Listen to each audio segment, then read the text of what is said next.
Stephen, if you were to have a cup of coffee today with the president, what would you tell him about those states from the Dakotas down to Texas? What would be your number one insight to inform President Trump?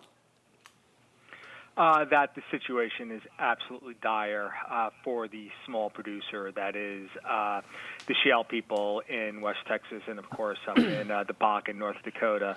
The people up in Bakken, as well as their brethren in the Saskatchewan Plain up past Calgary, up in Edmonton, those producers, those landlocked producers that do not have enough pipeline capacity, do not have enough storage, that they're dying for all intents and purposes.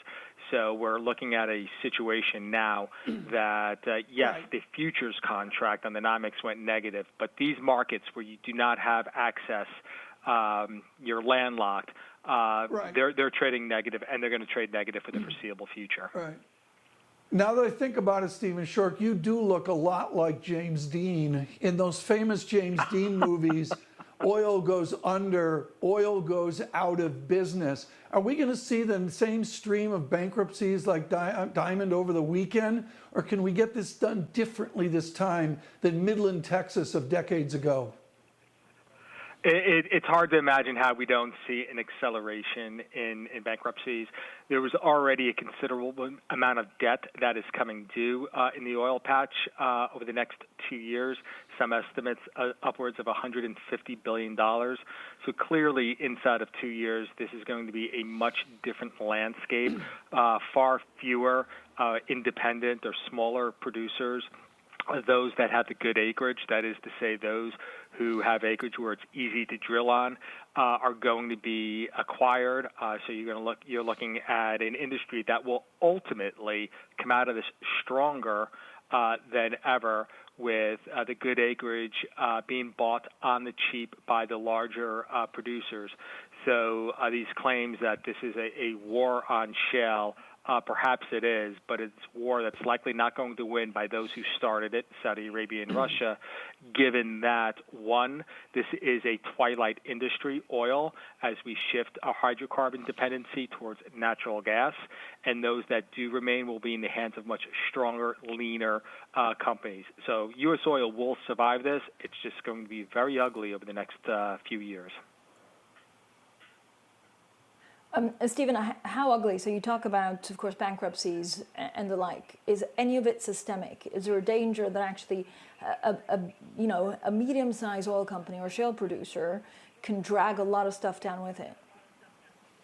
Yeah, absolutely. The importance of the energy industry to the entire U.S. economy, I think, is really underestimated. In the state of Texas alone, or in Houston, the state has made tremendous strides over the last boom-bust cycles of oil in the 70s and the 80s. It has diversified into academic research, medical research, technology, so forth. But the economy oil still accounts for 15% of the state's economy and beyond. I mean, in my home state here in Pennsylvania, tremendous stories of what we're seeing in the Ohio Valley, in the epicenter of the Rust Belt, of the collapse of the steel industry in the 1980s, the birth of the petrochemical industry being brought on by access to the Marcellus and Utica Shale, are huge drivers, a shot in the arm up and down the Mon River Valley, north and south of Pittsburgh into Ohio, down through West Virginia, and a tremendous amount of potential for continued growth in those areas that were once left for dead to wither on the vine, only up until 10 years ago. So the danger of what we're seeing, not just in Texas and Oklahoma and the quote-unquote the oil patch, but also in markets that we're really starting to see a rebound brought on by these Stephen, industries in western Pennsylvania. Yes. Is it a systemic danger? Tremendous.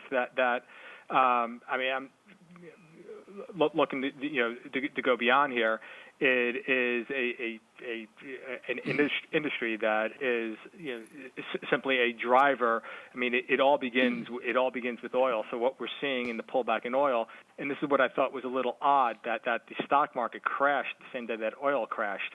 The systemic fundamentals that brought on last Monday's decline to negative prices weren't just discovered. Oil just didn't go negative for one reason. So why the stock market crashed, I don't know, because oil markets have been leading us down this path for the past 3 months.